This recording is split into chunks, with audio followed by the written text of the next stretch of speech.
नमस्कार। स्वागत है आप सभी का। आज हम बीपीएससी टीआरई 2.0 के लिए हिंदी विषय के प्रीवियस ईयर पेपर का एनालिसिस करेंगे। जो बीपीएससी द्वारा प्रश्न पत्र पूछा गया है वो प्रश्न कहाँ से पूछे गए हैं और तैयारी के लिए किन किन किताबों को, किन किन स्रोतों को हम फॉलो करेंगे, उसके बारे में भी हम इस एनालिसिस के माध्यम से जान पाएंगे। मात्र एक क्लास करने के बाद आपको इस एनालिसिस की महत्ता का ज्ञात होगा। तो चलिए बिना समय गवाए शुरू करते हैं। तो प्रश्न है जो कि बीपीएससी टीआरई में पूछा जा चुका है इस बार, आध्यात्मिक रंग के चश्मे आजकल बहुत सस्ते हो गए हैं। रामचंद्र शुक्ल ने यह टिप्पणी किस कवि के संदर्भ में की है? और विकल्प हैं, आप जैसा कि जानते हैं कि 5 विकल्प दिया जाता है। बिहारी, रसखान, मलूकदास, उपर्युक्त में से एक से अधिक और उपर्युक्त में से कोई नहीं। निसंदेह ये जो कथन है आध्यात्मिक रंग के चश्मे आजकल बहुत सस्ते हो गए हैं, ये आचार्य शुक्ल ने आदिकालीन महान मैथिल कोकिल कहे जाने वाले विद्यापति के लिए कहा है। तो इस प्रश्न का हम एनालिसिस करेंगे और विद्यापति के बारे में जानेंगे कि कौन कौन सी बातें हमारे लिए परीक्षा उपयोगी हो सकती है। तो देखिए किस प्रकार से मैंने एनालिसिस किया है। तो इसका सही उत्तर स्पष्ट रूप से हो जाएगा उपर्युक्त में से कोई नहीं, क्योंकि इसका उत्तर है जी हाँ, विद्यापति। तो देखिए सबसे पहले मैंने इस एनालिसिस में बड़े मौलिक तरीके से इसका एनालिसिस करने का प्रयास किया है। सबसे पहले मैंने देखा है कि यह प्रश्न, जो भी प्रश्न आया है वो किस टॉपिक से आया है। तो आप जानते हैं कि हिंदी साहित्य जो हमारी जो परीक्षा होगी उसको अलग अलग सेगमेंट में बांटकर देखा जा सकता है। एक हम साहित्य का भाग मानते हैं, एक गद्य है, एक अन्य विधाएं हैं, एक भाषा का खंड है और एक व्याकरण का खंड है। तो ये जो प्रश्न है ये हिंदी साहित्य के इतिहास के खंड से प्रश्न है। और आप जानते हैं हिंदी साहित्य के काल विभाजन और नामकरण से परिचित हैं, तो आदिकाल से यह प्रश्न लिया गया है। अब ये जो प्रश्न है ये आचार्य रामचंद्र शुक्ल की पुस्तक हिंदी साहित्य के इतिहास में अंकित है। ये पंक्ति साफ आप जानते हैं कि जब आदिकाल पढ़ेंगे या आप आचार्य रामचंद्र शुक्ल की पुस्तक को पढ़ेंगे तो आपको पहले अध्याय में आदिकाल के 4 प्रकरणों से होकर गुजरना पड़ेगा। प्रकरण 1 में जो उन्होंने जिस शैली को अपनाया है, प्रकरण 1 में सामान्य परिचय दिया है, प्रकरण 2 में अपभ्रंश काव्य, प्रकरण 3 में देश भाषा काव्य और प्रकरण 4 के अंतर्गत फुटकल रचनाओं में विद्यापति और अमीर खुसरो को उन्होंने स्थान दिया है। और वहीं पर आप देखेंगे कि ये इस प्रश्न का उत्तर आपको मिल पाएगा। तो ये प्रश्न जो है हिंदी साहित्य का इतिहास आचार्य रामचंद्र शुक्ल से लिया गया है। आगे बढ़ते हैं। विद्यापति के बारे में आप कुछ महत्वपूर्ण जानकारी कि इनका जन्म जो है 1380 में दरभंगा के विपसी नामक स्थान में हुआ था। आप सभी जानते हैं ये बिहार से थे, तो इस संदर्भ में भी विद्यापति हमारे लिए इस बार भी महत्वपूर्ण हो जाते हैं। इनकी कुल 14 रचनाएं हैं, जिनमें 3 जो रचनाएं हैं वो हिंदी साहित्य से संबंधित है, किंतु इनके संस्कृत की रचनाओं से भी प्रश्न हमारे परीक्षाओं में आते हैं। तो आप देखिए इनकी संस्कृत के 11 रचनाओं में जो प्रमुख हैं वो मैंने यहाँ पर अंकित किया है। सबसे प्रमुख रचनाएं जो परीक्षाओं में पूछा जा चुका है, सबसे पहला है देखिए शैव सर्वस्वसार, भू परिक्रमा, पुरुष परीक्षा, दान वाक्यावली, गंगा वाक्यावली, लिखनावली और दुर्गा भक्ति तरंगणी। इसमें मैं आपको बता दूं कि पुरुष परीक्षा और दान वाक्यावली ये परीक्षाओं में पूछा जा चुका है, तो इसका आप विशेष तौर पर ध्यान रखेंगे। तो कुल 14 रचनाओं में 3 रचनाएं जो हिंदी साहित्य में विद्यापति का नाम जिसने अमर कर दिया उसमें है, आप जानते हैं, कीर्तिलता, कीर्ति पताका और पदावली। अब आप पीजीटी यानी 11वीं 12वीं के लिए परीक्षा की तैयारी कर रहे हैं और 9वीं 10वीं के लिए भी तैयारी कर रहे हैं, तो आपको सिर्फ ये याद नहीं रखना है कि विद्यापति की 3 रचनाएं कीर्तिलता, कीर्ति पताका और पदावली है। आपको इसके साथ याद रखना है कि उन रचनाओं के अंतर्गत कौन कौन सी चीज़ें हैं जो अगर प्रश्नों का स्तर बढ़ता है तो उसमें भी हम उस प्रश्न का उत्तर देने में सक्षम हो पाएंगे, क्योंकि गलाकाट प्रतियोगिता है और आपकी एक सीट बहुत महत्वपूर्ण है इस बार आपके लिए, क्योंकि अगली बहाली कब होगी किसी को पता नहीं है। तो देखिए कीर्तिलता, तो कीर्तिलता के बारे में आप जानिए कि सबसे इम्पोर्टेंट तो है जो प्रश्न पूछा जा सकता है कि कीर्तिलता की भाषा क्या है, तो भाषा है इसकी अवहट्ट। यह जो कीर्तिलता इनकी रचना है, इसमें राजा कीर्ति सिंह के चरित्र का वर्णन है। 4 पल्लवों में विभक्त इस रचना को विद्यापति ने कहा है कहानी, यानी कहानी, ये भी ध्यान रखेंगे। अगली रचना है कीर्ति पताका। कीर्ति पताका में राजा शिव सिंह का वर्णन है। आप ध्यान रखेंगे, कीर्ति लता में कीर्ति सिंह का वर्णन है और कीर्ति पताका में राजा शिव सिंह का वर्णन है, इस बात का आप ध्यान रखेंगे। और अंतिम रचना जो पदावली है, जिसकी भाषा क्या है, जी हाँ, मैथिली, और इसी रचना के कारण ये क्या कहलाए हिंदी साहित्य में, मैथिल कोकिल कहलाए।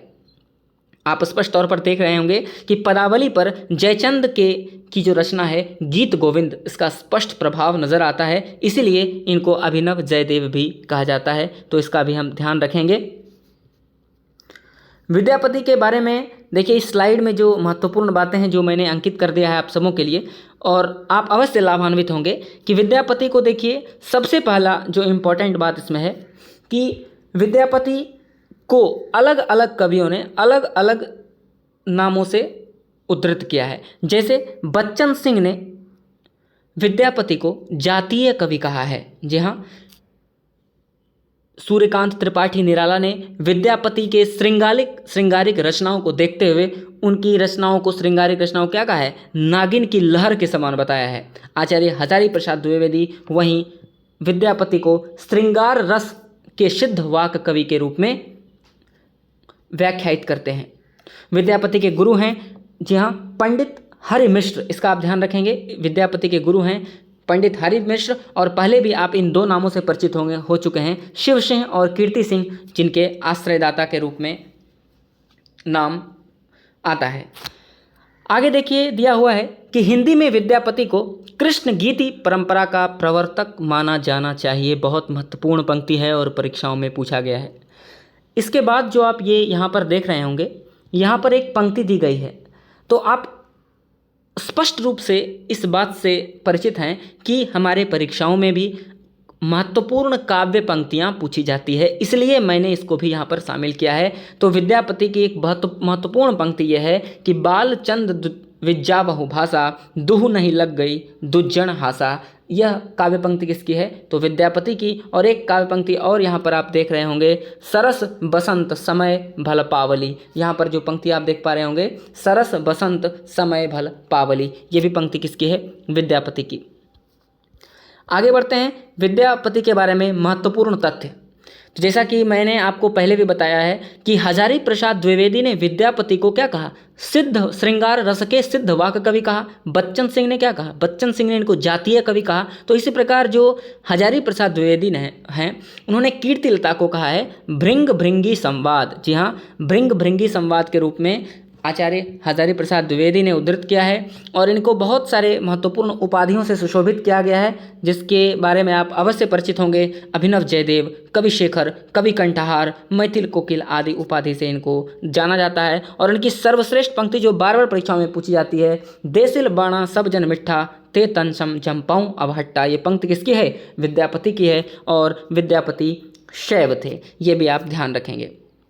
अब चूंकि प्रश्न जो हमारा प्रश्न था, आध्यात्मिक रंग के चश्मे आजकल बहुत सस्ते हो गए हैं, उन्हें चढ़ाकर जैसे कुछ लोग गीत गोविंद के पदों को आध्यात्मिक संकेत बताते हैं, वैसे ही विद्यापति के पदों को भी ये जो प्रश्न है ये कथन से पूछा गया है। तो अब हम कुछ महत्वपूर्ण कथनों को देखेंगे जो विद्यापति के संदर्भ में अलग अलग साहित्य इतिहास ग्रंथ में अलग अलग साहित्य इतिहासकारों ने उद्धृत किया है। तो सबसे पहला जो परीक्षाओं में लगातार पूछा जा रहा है, यहाँ पर आप देख पा रहे होंगे, आचार्य रामचंद्र शुक्ल का कथन।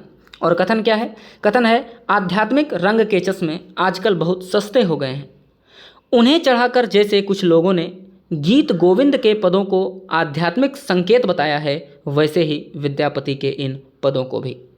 अगला कथन अगर हम पढ़ें तो बच्चन सिंह, और ये जो कथन है ये मैंने हिंदी साहित्य का दूसरा इतिहास बच्चन सिंह से उठाया है, और आगे मैं आपको बताऊंगा इस किताब की महत्ता के बारे में, आप हमारे साथ जरूर जुड़े रहें। देखिए इसमें है कि मैथिल की मिठास, लोक धुनों का समावेश, तन्मयी भूत करने की क्षमता के कारण पदावली आज भी लोकप्रिय है, कल भी रहेगी। ये बच्चन सिंह के दूसरे इतिहास, हिंदी साहित्य का दूसरा इतिहास जो इनका साहित्य इतिहास ग्रंथ है वहाँ से उद्धृत है। और आप जानते हैं डॉक्टर बच्चन सिंह ने ही विद्यापति को हिंदी का पहला कवि माना है, तो इस बात का आप ध्यान रखेंगे। बच्चन सिंह ने जो है विद्यापति को हिंदी का पहला कवि माना है। अब देखिए मज़े की बात यह है कि इस एनालिसिस में मैं आपको दिखाऊंगा कि किस किस मानक पुस्तक से आपके परीक्षा में प्रश्न पूछे जा रहे हैं, और ये अत्यंत मौलिक होगा और आप देखकर अत्यंत प्रसन्न होंगे। तो ये जो पहली पुस्तक है यहाँ पर स्पष्ट तौर पर आप देख रहे हैं, हिंदी साहित्य का सरल इतिहास। हिंदी साहित्य का सरल इतिहास विश्वनाथ त्रिपाठी की पुस्तक है और पृष्ठ संख्या 8 है।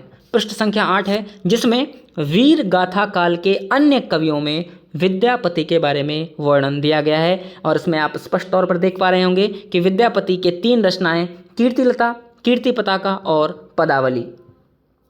आगे देखिए इनकी भाषाओं के बारे में चर्चा की गई है कि कीर्तिलता जो है को कवि ने क्या कहा है, अवहट्ट भाषा में रचा है। कीर्तिलता को किस भाषा में रचा है, अवहट्ट भाषा में। और पदावली जो है विद्यापति के यश का आधार है, यहाँ आप देख पा रहे होंगे। और पदावली ऐसी रचना है जो काव्य उत्कर्ष और साहित्य का इतिहास दोनों दृष्टि से अत्यंत महत्वपूर्ण है। आगे देखिए सबसे जो काव्य पंक्ति पूछी जाती है वो कहाँ से पूछी जाती है, ये मैं आपको बताना चाह रहा हूँ। तो यहाँ देखिए ये पंक्ति दी गई है, सरस बसंत समय भल पावली दक्षिण पवन बह धीरे। ये जो है विद्यापति के बारे में आचार्य विश्वनाथ त्रिपाठी लिखते हैं हिंदी साहित्य के सरल इतिहास में। अब इसके ठीक बाद आप देख पा रहे होंगे ये दूसरा स्लाइड आपके समक्ष उपस्थित है, जो हिंदी साहित्य का इतिहास आचार्य रामचंद्र शुक्ल से उद्धृत ये स्लाइड है। और इसमें मैं आपको स्पष्ट तौर पर दिखाऊंगा कि कहाँ से प्रश्न पूछे गए हैं। तो आप इस सेगमेंट को जब देखेंगे कि मुझसे लगातार कमेंट बॉक्स में प्रश्न पूछा जाता है कि हम कहाँ से पढ़ें, तो आप मानक पुस्तकों को जब तक नहीं पढ़ेंगे तब तक परीक्षा में आप अच्छे अंक प्राप्त नहीं करेंगे। देखिए यहाँ स्पष्ट तौर पर है क्या लिखा हुआ है, देखिए यहाँ वीर गाथा काल, जैसा मैं पहले आपको बता चुका हूँ, फुटकल रचनाएं में इन्होंने शामिल किया है विद्यापति को। अब देखिए सारी बातें इन्होंने लिखा है कि अपभ्रंश के अंतर्गत इनका उल्लेख हो चुका है, पर जिसकी रचना के लिए ये मैथिल कोकिल कहलाए वह क्या है, इनकी पदावली है। फिर आगे जहाँ से प्रश्न पूछा गया है कि आध्यात्मिक रंग के चश्मे आजकल बहुत सस्ते हो गए हैं, उन्हें चढ़ाकर जैसे कुछ लोगों ने गीत गोविंद के पदों को आध्यात्मिक संकेत बताया है, वैसे ही विद्यापति के इन पदों को भी। तो स्पष्ट तौर पर आप देख पा रहे होंगे कि प्रश्न कहाँ से आ रहे हैं, मानक पुस्तकों से आ रहे हैं। गाइड पढ़ने से ज़्यादा बेहतर है कि आप एक मानक पुस्तक को पढ़ें और सभी परीक्षाओं में अच्छा करें। तो ये हम 2 पुस्तकों से आपका परिचय करवा चुके हैं। आगे विद्यापति के ही बारे में देखिए, यहाँ पर अन्य बातें रामचंद्र शुक्ल लिखते हैं, जिसमें से ये पंक्ति बहुत इंपॉर्टेंट है जो 2 परीक्षाओं में पूछा गया है। यूजीसी नेट की परीक्षाओं में ये पंक्ति पूछी जा चुकी है कि राजा सिंह से रूप नारायण लखिमा देई प्रतिमा ने। और ये जो पंक्ति अंडरलाइन है, लखिमा देई बर नागर रे राय शिव से नहीं भोर। और यहाँ जो एक पंक्ति और दी गई है, ये भी यूजीसी नेट में पूछा गया है कि मोटे हिसाब से आचार्य शुक्ल लिख रहे हैं कि मोटे हिसाब से वीरगाथा काल महाराज हमीर के समय तक ही समझना चाहिए। उसके उपरांत मुसलमानों का साम्राज्य भारत में स्थिर हो गया और हिंदू राजाओं ने को न तो आपस में लड़ने का उत्साह रहा और न मुसलमानों से। तो आप देख पा रहे होंगे कि विद्यापति के बारे में जो महत्वपूर्ण बातें हैं उन सबों का हम गाहन कर रहे हैं, खोज कर रहे हैं। और स्पष्ट तौर पर मानक पुस्तकों को पढ़ने के बाद आपके लिए एक भी प्रश्न ऐसा नहीं रहेगा जो परीक्षा में आपके लिए नया हो। अब देखिए ये तीसरा स्लाइड आया। पहली पुस्तक थी विश्वनाथ त्रिपाठी हिंदी साहित्य का सरल इतिहास, दूसरी पुस्तक थी हिंदी साहित्य का इतिहास रामचंद्र शुक्ल, और तीसरी पुस्तक आपके सामने उपस्थित है। और आप स्पष्ट तौर पर यहाँ देखिए क्या लिखा हुआ है, यहाँ हिंदी साहित्य का दूसरा इतिहास। और स्पष्ट तौर पर आप देख पा रहे होंगे हिंदी साहित्य का दूसरा इतिहास, जो कि बच्चन सिंह की कृति है। और बच्चन सिंह लिख रहे हैं विद्यापति के बारे में। देखिए कि विद्यापति मिथिला के विसपी गाँव में पैदा हुए। ये मिथिला के राजा कीर्ति सिंह और शिव सिंह के दरबारी कवि थे। इनको संस्कृत, अपभ्रंश, मैथिली भाषा का पूरा ज्ञान था। और आगे चर्चा कर रहे हैं इनके संस्कृत के ग्रंथों की। कीर्तिलता, कीर्ति पताका, भू परिक्रमा, पुरुष परीक्षा, लिखनावली, शैव सर्वसुसार, गंगा वाक्यावली, अन्य रचनाओं का इन्होंने जिक्र किया है। और आगे देखिए इन्होंने कीर्तिलता के बारे में भी जिक्र किया है, जिसके बारे में महत्वपूर्ण बातें आपको इन्हीं पुस्तकों से कुछ पॉइंट वाइज मैं आपको पहले ही बता चुका हूँ। ये देखिए कीर्तिलता के बारे में लिख रहे हैं। और फिर कीर्तिलता के आगे जब आप जाएंगे तो कीर्तिलता से आगे आप देखिए कीर्तिलता की भाषा में जो बहुत बार परीक्षाओं में ये पंक्ति पूछी गई है। क्या? देसिल बाणा सब जन मिट्ठा, तन ते संजम पौ अभाट्ठा। और परीक्षार्थी पूछते हैं कि कहाँ से प्रश्न आता है। प्रश्न आपके समक्ष है, मौलिक किताबों का आप पाठ नहीं करते हैं। गाइड से क्या होता है कि आपको समग्र जानकारी नहीं होती, आधी अधूरी जानकारी के कारण आप प्रश्नों को हल सही तौर पर नहीं कर सकते हैं। तो मेरा अनुरोध है कि जितना भी समय बचा हो और जितनी क्षमता हो, आप मूल पुस्तकों को ज़रूर पढ़ें। अगर आपको सफलता प्राप्त करनी है और अंतिम रूप से हिंदी का अध्यापक बनना है तो आपको मूल पुस्तकों से होकर ही गुजरना होगा। तो यहाँ देखिए स्पष्ट तौर पर लिखा हुआ है कि क्या लिखते हैं कि कीर्तिलता की भाषा को विद्यापति ने अवहट्ट कहा। और पूरी पंक्ति है, सक्कय बाणी बहु अणभावई, पाउंस रस को मम्म न पावई, देसिल बाणा सब जन मिट्टा, ते तन संजम पौ अभट्टा, जिसके बारे में मैं आपको पहले बता चुका हूँ। और फिर आगे देखिए लिखते हैं, विद्यापति ने, मैं आपको पहली स्लाइड में बताया था कि विद्यापति ने क्या कहा इनको, जातीय कवि। जी हाँ, प्रश्न यहीं से परीक्षा में पूछे जाते हैं। देखिए एकमात्र हेडलाइन है हिंदी के जातीय कवि, और परीक्षा में पूछ लिया क्या कि हिंदी के जातीय कवि किसने कहा, विद्यापति को। तो स्पष्ट तौर पर जब आप किताब को पढ़ेंगे तो आपको रटने की आवश्यकता नहीं पड़ेगी, आप एक प्रवाह में समझ जाएंगे चीज़ों को, ठीक है। और फिर देखिए विद्यापति के बारे में ये लिख रहे हैं विस्तार से, और आगे बढ़ेंगे आप रामचंद्र शुक्ल के कथनों को भी कोट करते हैं। और यहाँ पर मैं फिर से दिखाना चाहता हूँ जो प्रश्न आया है, यहाँ देखिए इस पैराग्राफ में आप यहाँ पर नज़र दौड़ाएंगे तो यहाँ लिख रहे हैं, देखिए कि रामचंद्र शुक्ल ने अपने इतिहास में पहले लिख दिया है कि विद्यापति को कृष्ण परंपरा में न समझना चाहिए। जो लोग विद्यापति को आध्यात्मिक दृष्टि से देखना चाहते हैं उन्हें आड़े हाथों लेते हुए लिखते हैं। आप देखिए ये पंक्ति जो पूछी गई है, अगर आप बच्चन सिंह भी पढ़ते तो उन्होंने भी इसको कोट किया है। क्या कोट किया है, देखिए कि आध्यात्मिक रंग के चश्मे आजकल बहुत सस्ते हो गए हैं, उन्हें चढ़ाकर जैसे कुछ लोगों ने गीत गोविंद को आध्यात्मिक संकेत बताया है, वैसे ही विद्यापति के श्रृंगारी पदों को भी। तो आप स्पष्ट तौर पे देख पा रहे होंगे यहाँ से ये पंक्ति उद्धृत है।